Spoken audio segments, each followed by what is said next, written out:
পিতা পুত্র পবিত্র আত্মার নামে আমেন। ঈশ্বরের বাক্যের এমন শক্তি আছে যা আমাদের প্রত্যেককে পরিবর্তন ও রূপান্তরিত করতে পারে। আপনি কি ঈশ্বরের বাক্যের জন্য ক্ষুধার্ত?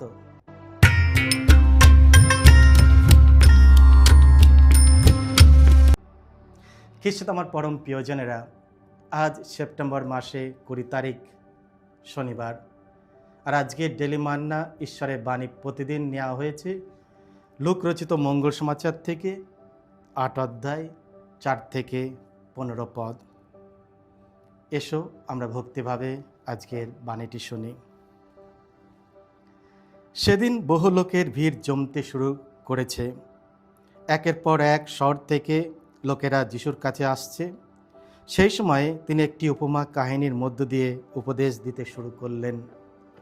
তিনি বললেন, একজন চাষি একদিন মাঠে তার বীজ বুনতে গেল।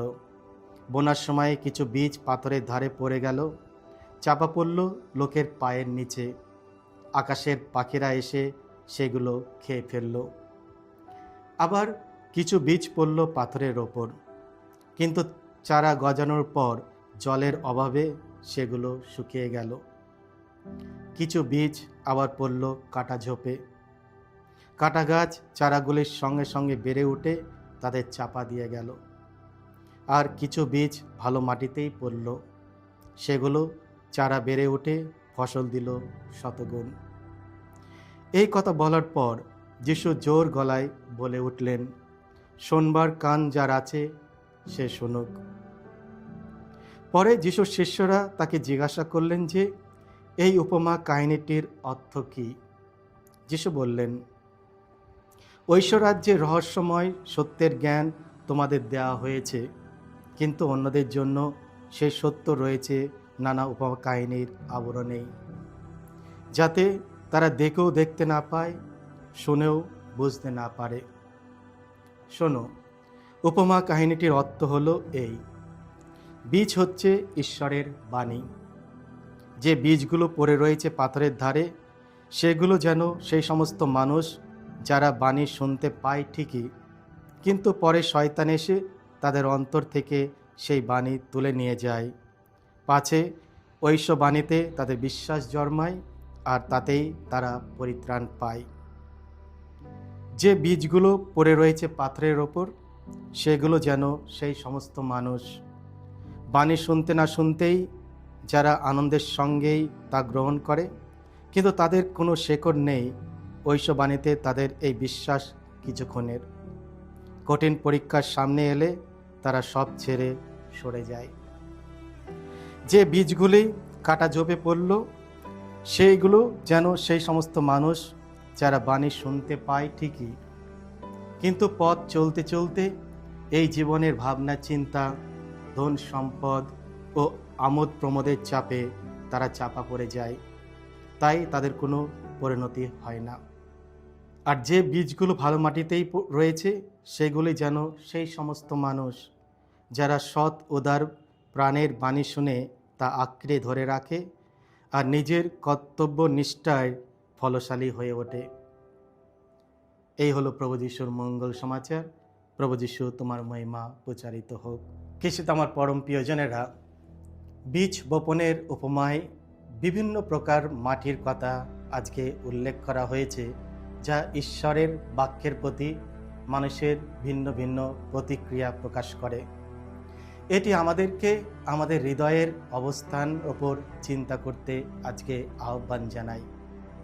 আমরা কি উর্বর মাটির মতো গ্রহণযোগ্য, যেখানে ঈশ্বরের বাক্য শিকড় গড়ে ফল দিতে পারে? শয়তানের কৌশল। বীজ বপনকারীর উপমায় যিশু একটি গুরুত্বপূর্ণ বিষয় তুলে ধরে। তিনি শয়তানের কথা উল্লেখ করেছেন এবং তার মন্দ উদ্দেশ্য ব্যাখ্যা করেছেন। শয়তান ঈশ্বরের বাণী আমাদের হৃদয় থেকে কেড়ে নিয়ে যাওয়ার চেষ্টা করে, যাতে আমরা বিশ্বাস না করি এবং রক্ষা না পাই। এটি ঈশ্বরের ইচ্ছার বিপরীতে দাঁড়ায়। ঈশ্বর চান আমরা সবাই যেন রক্ষা পাই এবং তিনি আমাদের জন্য সব কিছু করতে প্রস্তুত, কিন্তু শয়তান সেই ঈশ্বরের বিপরীতে কাজ করে। সর্বদা চেষ্টা করে আমাদের প্রলোভন দিতে এবং ঈশ্বরের কাছ থেকে আমাদেরকে দূরে সরাতে। এটাই ঠিক ঘটেছিল ইডেন উদ্যানে। ঈশ্বর আদেশ করেছিলেন আদম ও হেবাকে যাতে ভালো মন্দের জ্ঞান বৃক্ষের ফল না খায়, কিন্তু শয়তান তাদেরকে এমনভাবে প্রলোভন করেছিল যাতে সে ঈশ্বরের কথায় বিশ্বাস না করে এবং ঈশ্বরের প্রতি অবাধ্য হয়। শয়তানের মন্দ ও চালাকি কৌশল এখানেই, আমাদেরকে ঈশ্বরের কথায় বিশ্বাস না করানো। যিশুই একমাত্র ব্যক্তি যার ক্ষেত্রে শয়তানের কৌশল কার্যকর হয়নি। শয়তান যিশুকে 3 বার সেই মরুপ্রান্তে প্রলোভনের ফেলার চেষ্টা করেছিলেন, কিন্তু যিশু শয়তানকে পরাজিত করেছিলেন। কেননা যিশুর মধ্যে ঈশ্বরের বাক্যের সেই বীজ যা উর্বর মাটিতে রোপিত হয়েছিল। তাই প্রতিটি প্রলোভনের সময় যিশু শাস্ত্রের বাণী দিয়েই শয়তানের জবাব দিয়েছিলেন। যদি আমরা আমাদের হৃদয়ের উর্বর মাটির মতো গড়ে না তুলি এবং ঈশ্বরের বাক্যকে বেড়ে উঠতে না দিই, তবে শয়তান সেটিকে কেড়ে নিয়ে যাওয়ার ঝুঁকি থাকে। দুটি বিষয় মনে রাখা দরকার। প্রথমত, যদি আমরা ঈশ্বরের বাক্যের সত্যে বিশ্বাস না করি, তবে আমরা অবশ্যই শয়তানের মিথ্যায় বিশ্বাস করব। দ্বিতীয়ত, শয়তান পথের ধারে পড়া সেই বাক্যটিকে কেড়ে নিতে পারে যা উর্বর মাটিতে রোপিত হয়নি। তাই আমাদের উচিত ঈশ্বরের বাক্যকে আমাদের হৃদয়ের উর্বর মাটিতে বেড়ে উঠতে দেওয়া। যদি ঈশ্বরের বাক্যের বীজ আমাদের জীবনে ফল বহন করে, তবে আমাদের অবশ্যই সেই সমস্ত জিনিস থেকে সাবধান থাকতে হবে যা ধ্বংস ডেকে আনে। চলুন দেখি আমার জীবনে ঈশ্বরের বাক্যের পথে কোন বাধা দাঁড়িয়েছে। গ্যাজেট, হয়তো কয়েকজনের জীবনে electronic gadget, mobile phone, television বা যা কিছু জিনিস আমরা হয়তো অ্যাডিকশন হয়ে গেছি, যা আমাদেরকে ঈশ্বরের কাছ থেকে দূরে সরে নিয়ে যায়। হয়তো আমাদের সময় আমরা হয়তো অন্য কিছুতে বেশি সময় দিচ্ছি, এন্টারটেইনমেন্ট বা অন্য কিছু, হয়তো প্রার্থনা, বাইবেল পাঠ, খ্রিস্টজাগ, ধর্মীয় জিনিস প্রতি আমাদের বিরক্তি। এইসব জিনিসগুলো কয়েক সময় শয়তান কাজে লাগায়, ছোট ছোট জিনিসের মধ্য দিয়ে আমাদেরকে ঈশ্বরের কাছ থেকে দূরে সরে নিয়ে যায়। তাই আমাদের উচিত নিজেকে দেখা যে কেন আমার হৃদয়ে ভালো বীজ আমি বপন করতে পারছি না, কেন আমার হৃদয়টাকে আমি তৈরি করতে পারছি না, উর্বর করতে পারছি না, যেখানে ঈশ্বরের বাণী বিকশিত হবে, ফল ফলাবে।